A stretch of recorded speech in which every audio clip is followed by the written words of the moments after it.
ஒவ்வொரு செயலையும் நம்ம தமிழ்நாட்டை முன்னோக்கி அழைச்சிக்கிட்டு போகணும் தான் போராடிக்கிட்டு இருக்கிறேன். ஆமாம், போராடுறேன், தொடர்ந்து போராடுவேன், போராடி கொண்டு தான் இருப்பேன், போராடிட்டு தான் நான் சாவேன். ஏன்னா தமிழ்நாடாக இருக்கிறதே பலருக்குடைய கண்ணை உறுத்துது.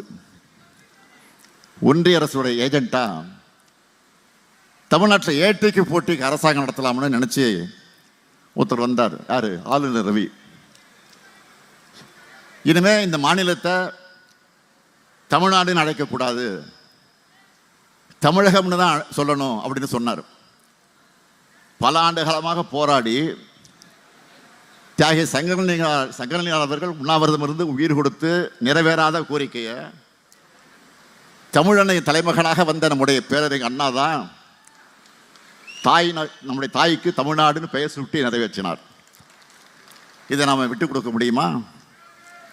விட்டு கொடுத்தா நம்மளாம் தமிழர்கள் தானா? தமிழ்நாடு சொல்லக்கூடாதுன்னு சொன்னது ஆர்.என். ரவி என்ற தனி நபருடைய குரல் மட்டும் அல்ல, அது பாஜகவினுடைய குரல்.